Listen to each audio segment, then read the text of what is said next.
Былтырғы жылды табысты аяқтаған Қазақстан үшін айтылар сөз көп. Сонымен бірге алда ауқымды жоспарлар бар. Ол жөнде студиямызға келген саяси сарапшы Жандар Асаннан сұрап білсек. Жандар мырза, қош келдіңіз. Қайырлы күн. Енді мақаланы толық оқып шыққан боларсыз. Мақалада былтырғы жетістіктерге тоқталып өткен президент Қазақстан жаңғырудың жаңа кезеңіне қадам басқанын айтты. Осы тұста сіздің ойыңызды білсек, саяси сарапшы ретінде. Рахмет сауалыңызға.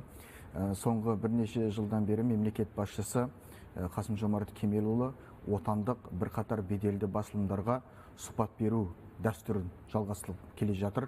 Бұл өте игі дәстүр деп бағамдауға болады.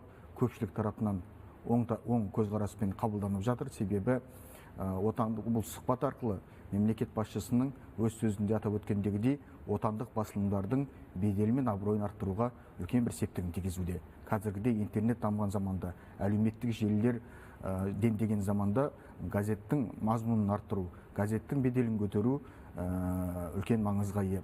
Сол ретте Түркістан газеті осы егемендіктің елең алаң жылдарында ашылған басылым. Осы 30 жылдан бері Түркістан басылымы осы тәуелсіздіктің жылнамасын жазып, еліміздің дамуымен бірге өсіп өркендеп келе жатқан газеттің бірегейі. Президент өз сөзінде атап өткендегідей Түркістан газетінің бұл сұхбат беруі бекер емес. Себебі қазіргі кезеңде осы елдің дамуында, мемлекеттің жаңағы өркендеуінде Түркістан басылымында сүйікті кең көлемдегі сараптамалық мақалалар сериясы көптеп жарияланып келе жатыр. Президент те өз сұхбатында осы еліміздің өткенін бағамдап, болашағын бағдарлайтын сондай бір терең бір сұхбатта жариялады. Жалпы сұхбат барысында көтерілген кез келген мәселе осы отандастарымыздың әрбірінің өмірінің сапалы түрде өмір сүруін қамтамасыз ететіндігін атап өткені ләзім. Себебі мынау мемлекеттік басқарудан бастап экономикалық реформаларға қатысты, әскери жаңағы армиямызға қатысты, қорғаныс әлеуетімізге қатысты, адами капиталдың арттыруға, экономиканы әртараптандыру, өндіріс көлемін арттыру сияқты маңызды мәселелерді президент өз сөзінде атап өтті. Енді осы жолы тарихы терең Түркістан газетіне сұхбат беріп отыр. Жалпы жыл сайын мерзімді басылымдарға сұхбат беру, шынымен де сіз айтқанмен толық келсем, бір игі дәстүрге айналып отыр. Енді президент бұл жолы түрлі салаларға тоқталды. Өзіңіз қай айтқан оймен келісесіз, қайсына нақты бір тоқталып өткіңіз келеді? Мысалы, қоғамда қызу талқыланған салық реформасына қатысты президент өз ойын білдірді. Бұл туралы не дейсіз? Президент көтерген мәселелердің қай-қайсысын алмасаңыз да өзекті мәселелер. Соның сұхбаттың бастапқыда ең бір әлқиқсасында берілген салық реформасына қатысты мәселе соңғы уақыттарда отандастарымыздың арасында көптеген жаңағы түрлі өткір талқыланған мәселенің бірегейі болып табылады.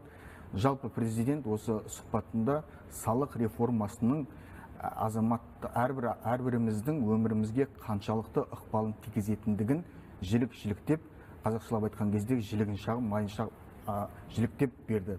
Салық реформасы әрине бұл кез келгенімізге әсер етеді. Салық ең бастысы салықтың төлеу мәдениетіне.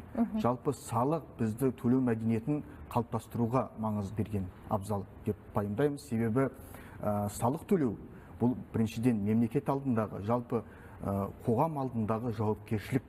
Салық төлесеңіз, инфрақұрылымдар салынады, адами жаңағы капитал артады, мемлекетіміздің одан әрмен жаңағы түрлі жаңа белестерге жол ашылады. Мінекей бірінші содан бастағанымыз абзал екендігін атап өткеніміз келеді. Бұдан бөлек жалпы салық осы жалпы бұдан бізден бөлек үлкен жаңағы бизнес саласында жүрген кәсіпкерлер азаматтардың әлжуаз топтардың одан әрмен қарай әлеуетін арттыруына, әлеуметтің әлеуетін арттыруына ықпалын тигізеді. Сондықтан да біріншіден салық медальдің екі жағы болатындағыдай салық реформасында терең түйсінген абзал. Бұл әрине бір қазынаның бүйірін толтыру емес, бұл түптеп келген кезде осы әрбір жаңағы мемлекеттің ертең баламыздың жаңағы зейнетақының артуына, түрлі әлеуметтік төлемдердің жаңағы көтерілуіне әсер ететін мәселе. Сондықтан да бұл мәселені президент өз сөзінде түсінікті атап өтті. Ірі бизнес иелеріне қатысты да ой білдіріпті, олигополияға қатысты да осы тұста ауқатты азаматтардың ел өміріне, қоғамдық өмірге араласуының жайында да сөз қозғады, және келесі жылдан бастап мейірім төс белгісін орденін тағайындапты. Бизнестің әлеуметтік жауапкершілігі деген болады. Бизнестің әлеуметтік жауапкершілігі ол қоғамда түрлі жаңағы, әрине әлеуметтік жауапкершілікті біз бірыңғай түсінеміз, жаңағы әлжуаз топтарға көмек беру деген сияқты түсініктер. Десе де бизнестің әлеуметтік жауапкершілігі ең біріншіден осы мемлекеттің дамуына, түрлі инфрақұрылымдардың салынуына, мектеп, балабақша, әуежай сияқты көпшіліктің көп қолданатын осындай түрлі жаңағы ықпалды жаңағы жеңілдіктердің инфрақұрылымдарын салуына ықпал етеді. Жалпы президент осы қалтасына басып қаражатты осы өзгеге де бермей, өзінде жақсылығын көрмей жүрген азаматтарға осы сұхбат барысында өте бір сондай бір келісті, мазмұнды мәселені ортаға қойды десек болады. Себебі елімізде тарихымыздың тереңіне көз салсақ, мынау бір ауылды ұстап отқан кезінде үлкен бір ауқатты азаматтар болған. Мінекей сондықтан да осындай кәсіпкерлерді осы елдің өміріне, мемлекетіміздің дамуына үндеп, бір жағадан бас, бір жеңнен қол шығарып, осы бір әрекет етуге шақырды. Бұдан бөлек осы оларды ынталандыру бойынша мейірім деген арнайы марапатты ұсынып отыр. Бұл осы елдегі осындай атымтай жомарт азаматтардың ел өміріне, мемлекет дамуына одан әрмен қарай өз қолтаңбаларын, өздерінің үлестерін қосады деген сенім бар. Енді қазіргідей алмағайып заманда ел тыныштығы, қауіпсіздік мәселесі өте маңызды. Сұхбатта президент бұған да көңіл бөліпті. Нақтырақ айтып өтсеңіз. Біздің қазіргі мемлекеттің алдыңға ұсталған саясатымыз саяси теңгерімділік, көпвекторлы саясат. Көпвекторлы саясат дегеніміз ол солтүстікпен де, оңтүстікпен де, шығыспен де, батыспен де бірыңғай тең дәрежедегі саясат ұстану. Бұл біз сияқты дамушы мемлекеттерге үлкен мүмкіндіктерге жол ашады. Түрлі инвестициялық жаңағы толқынның келуіне ықпалын тигізеді. Сондықтан да қазіргідей осындай алмағайып заманда ел арасына іркі салмай, тек қана өз ісімізді адал атқарып, мемлекетшілдік ел президенті өз сөзінде мен мемлекетшіл азаматтың деп атап өтті.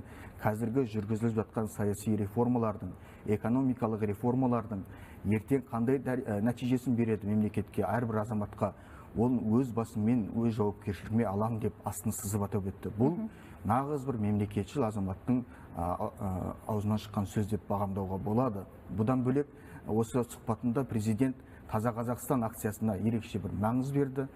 Таза Қазақстан біз көпшілігіміз түсініп жүргендегідей айналамыздағы ортамыздың тазалығы емес. Таза Қазақстан идеологиялық тұрғыдан үлкен маңызды шара.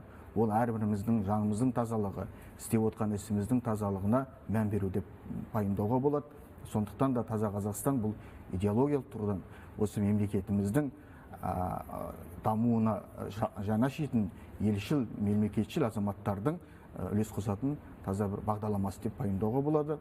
Сонымен қатар осы президент өз сөзінде мынау отаншылдық сезімі турасында да өте үлкен бір жақсы бір ойлар айтты. Отаншылдық дегеніміз ол оңды солды сұхбат беріп жаңағы үрейтке айтақ қосып қазақшылап айтқан кезде ондай емес. Отаншылдық азаматтар үндемей жүріп үлкен істер бітіреді. Сондықтан да отаншылдықтың формуласы ол елге, мемлекетке, әрбір ісіміздің атқарып отқан ісімізге жанқиярлықпен, тазалықпен, кәсібилікпен жұмыс істесе, әрбір отаншыл азамат осындай болады деп формуласын атап өтті. Сұхбатыңызға рахмет, құрметті көрермен. Бізде студияда қонақта болған саяси сарапшы Жандар Асан. Жалғастырамыз.